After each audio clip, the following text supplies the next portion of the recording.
There was a point in every teachers meeting that how the treatment of goodwill will be, because NCERT has added a new thing to it. So today we will discuss what is goodwill, how we treat the goodwill when it comes to admission of a new partner, right? How he will bring that goodwill, everything we will be discussing. First let me tell you what is goodwill, right? So if I tell you in simple language, goodwill is a reputation that a business carries. And that reputation will be due to many reasons. It may be due to its customers, right? Or due to its quality of service, due to its sales.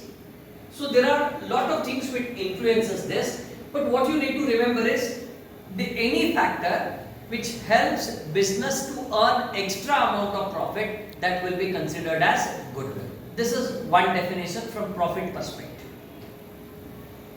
And when you come to ICAI's definition, it says that goodwill is an extra value attached to an established business over and above its intrinsic value. Now I will tell you what is intrinsic value. See, if a firm's asset is 20 lakhs and if the liabilities are 5 lakhs, the total value of the business is 15 lakhs. The total value of the business is 15 lakhs. Even though the value of the business is 15 lakhs and somebody wants to buy it at 25 lakhs, then difference 10 lakhs is considered as goodwill. This is another definition, which is as per ICAI. Right, goodwill is an extra value attached to an established business over and above its intrinsic value. में आगे आता है arising from sound business connections, quality of service. Sometimes even place of business also determines goodwill. For example, if your shop is in the supermarket, certainly आपका value क्या रहेगा? ज़्यादा रहेगा, because you will get ready-made customers. Market में आपको बुलाने की जरूरत नहीं है, customers अपने आप आपको मिल जाते हैं. Clear है ये बात? तो अब मैं आपको बात कर रहा हूं, अब समझ लीजिए A and B, या समझ लीजिए Praveen and Keshav are partners. हम 10 साल से एक कॉलेज चलाते आ रहे हैं, या सब एक कॉलेज से अच्छा मैं समझूंगा एक क्लॉथ का बिजनेस है हमारा, मेरा और केशव का.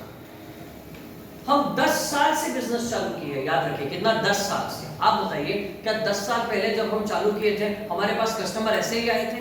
नहीं, हमने बहुत मेहनत करके ये दुकान को इतना आगे बढ़ाया है. Right now Srihari from Bidar wants to be part of our business. वो हमारा पार्टनर बनना चाहता है. जिस दिन वो पार्टनर बनेगा, या जो पार्टनर ಆಗ್ತಾನಲ್ಲ ರೀ, 10 ವರ್ಷದ मेहनत ಒಂದೇ ದಿವಸ ಬಂದು ಎಂಜಾಯ್ ಮಾಡ್ತಾನೆ. Do you agree? 10 साल का मेहनत उसी दिन से वो एंजॉय करना चालू करता है. सो द ओल्ड पार्टनर्स जो ने एफर्ट डाला है वो बैलेंस शीट में शायद ही नजर ना आए, पर उन्होंने एफर्ट्स डाला है. वो एफर्ट्स को रिवॉर्ड करने के लिए वो जो एक्स्ट्रा अमाउंट दे रहा है ना, 10 लाख रुपए, आपने देखा ना 10 लाख रुपए जो एक्स्ट्रा अमाउंट, उसी को ही हम क्या बोले? गुडविल. तो वो गुडविल का पैसा भी ये आते वक्त लेके आएगा. कौन? नया partner. The new partner will be bringing his share of goodwill when he is admitted as partner. Are you clear with this point? So now, what is treatment? Treatment speaks about how the goodwill will be treated. How the goodwill will be, जो भी partner goodwill ला रहा है, how that should be treated. That is the question. Right? So the treatment of goodwill depends on the point that how the goodwill has been brought. Remember, the goodwill amount, and one more thing, I will make you clear before we start this discussion. You should remember, the goodwill amount will be paid by the new partner. The goodwill amount will be paid by the new partner to the old partners. To the old partners, right? Remember, firm has nothing to do in this. Firm has nothing to do in this. नया partner किसको देगा? Old partner को, इसमें firm का कोई role है ही नहीं। पर और एक बात बोलता हूं, नया partner, old partner, if new partner and old partners meet in a restaurant or meet at somebody else's home, and if the new partner pays goodwill to the old partner, then firm has nothing to do, no entry will be passed. Remember, we are maintaining books of accounts in the books of firm, not in the books of partners. So if you are not at all involved in the firm, then remember, no entry will be passed. Are you clear with this point? Right? But when between these two, firm becomes mediator. What firm becomes? Firm becomes mediator, then firm has to record the transactions. Question arises, sir, what kind of transactions will be there and how they will be recorded? So for this reason, goodwill can be paid in two ways. Number one is directly in cash, indirectly through capitals. Indirectly through capital. मैं आपको एक simple सा बात बता देता हूँ, मैं पहले वाला कैश का डिस्कस करेंगे, बाद में सेकंड वाला बताऊंगा कि गुडविल का पैसा कैसे ला रहा है, कैश में लाके ठकाठक दे रहा है, बस हाउ टू ट्रेड। देखिए, और एक बात पूछ रहा हूँ, गुडविल का पैसा कौन किसको पे करेगा? न्यू पार्टनर ओल्ड पार्टनर को पे करेगा, no doubt at all, right? Question next is, firm क्या है इसमें? मीडिएटर। मतलब फर्म का इसमें कुछ हाथ ही नहीं है, बस वो क्या है? मीडिएटर। अब देखो, फर्स्ट नंबर 1 हम डिस्कस करेंगे, Roman 1, brought in cash. Brought in cash मतलब गुडविल को कैसे लाया जा रहा है? कैश, डायरेक्टली आके दे रहा है। इसमें सबसे पहले फर्स्ट एंट्री रहता है कैश अकाउंट डेबिट, क्योंकि कैसे ला रहा है? कैश। सो जब कैश में लाएगा तो cash will increase in the business, so cash account will be debit. And कौन ये पैसा किसको पे करना है? किसका?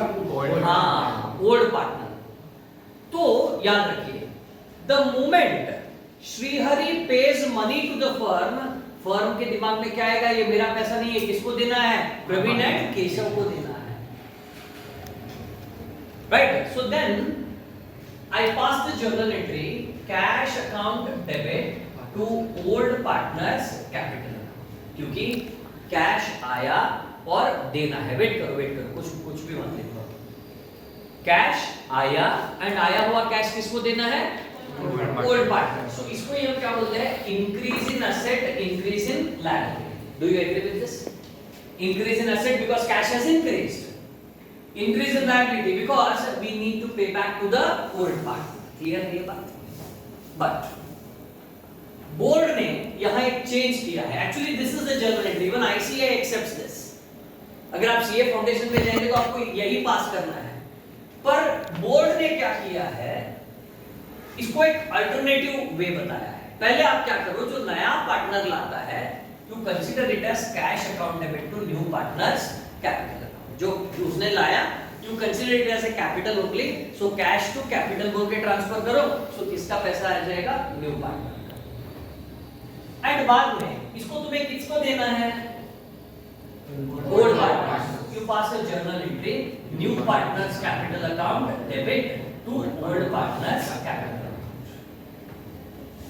हुआ वही, पर ये एडिशनल एक टेम्पररी अकाउंट आया, उस टेम्पररी अकाउंट का नाम क्या है?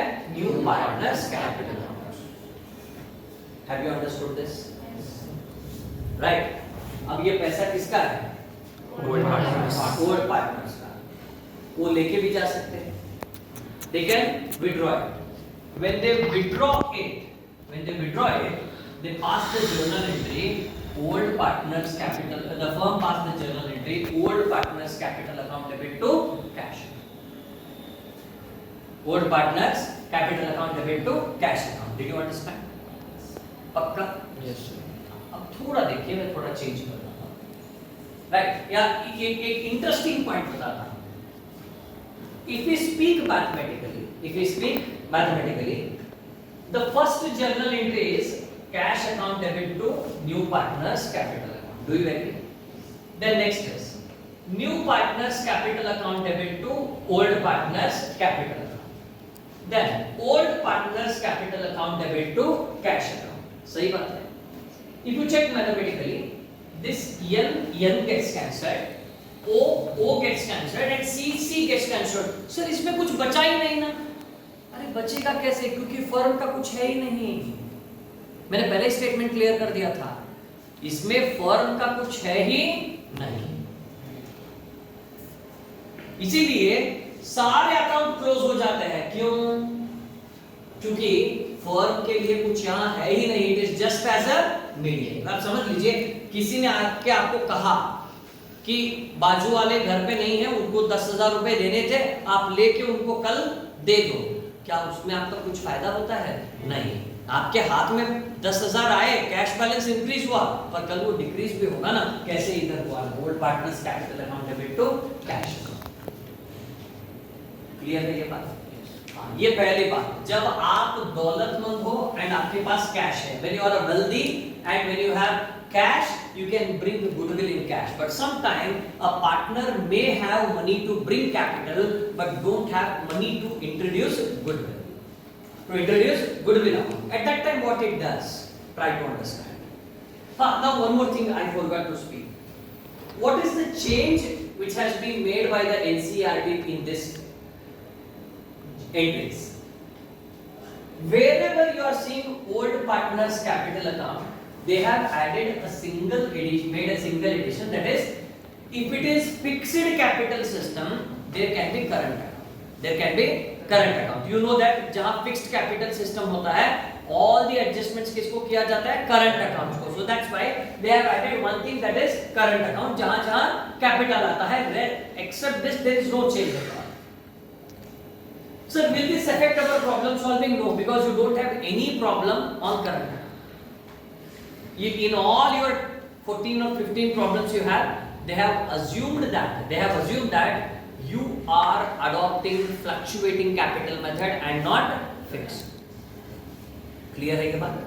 Then बाद में सेकंड वाला टेक्निक कौन सा था? सेकंड वाला टेक्निक मैं आपको समझाने की कोशिश करता हूँ. आप समझ लीजिए, धीरज डोमिनोज पे बैठा है, उसके पास 80 रुपए थे, उसने एक छोटा सा पिज्जा ऑर्डर किया है, स्मॉल रेगुलर साइज बोलते हैं ना, राइट. अब धीरज मुझे देखा, कहाँ? डोमिनोज में. ही ग्रीटेड मी. अब उसके पास और एक पिज्जा लेने के लिए तो पैसा नहीं है सर को देने के लिए. वो क्या करेगा? उसके पिज्जा में से एक स्लाइस मुझे दे देगा. होपिंग दैट योर इंटेंशंस आपके अच्छे हैं, राइट ना. तो मुझे उसमें से ही शेयर दे देगा. हाँ, तो यहाँ भी ऐसे ही होता है. कैपिटल के साथ तुमको क्या देना था? गुडविल. अब तुम्हारे पास गुडविल के देने के लिए सेपरेट पैसे नहीं है, तो तुम कहां से दोगे? अपने कैपिटल में से दो. अपने कैपिटल में से निकाल के तुम किसका कैपिटल भरने जा रहे हो? समझने की कोशिश करो. किसका खाली करना है, किसका भरना है? खाली किसका करना है? नए पार्टनर. भरना किसका है? हाँ, you need to snatch from new partner and you need to pay it back to old partners. तो आप बताइए, किसका कैपिटल कम करेंगे, किसका कैपिटल ज्यादा करेंगे? ओल्ड पार्टनर का ज्यादा करेंगे, क्योंकि उनको ज्यादा जाना चाहिए, एंड न्यू पार्टनर का कम करेंगे. तो एक ही एंट्री में खत्म हो जाता है. इसको हम बोलते हैं valued and written off. Valued and written off. इसका जर्नल एंट्री आता है NPC, that is new partners capital account debit to old partners capital.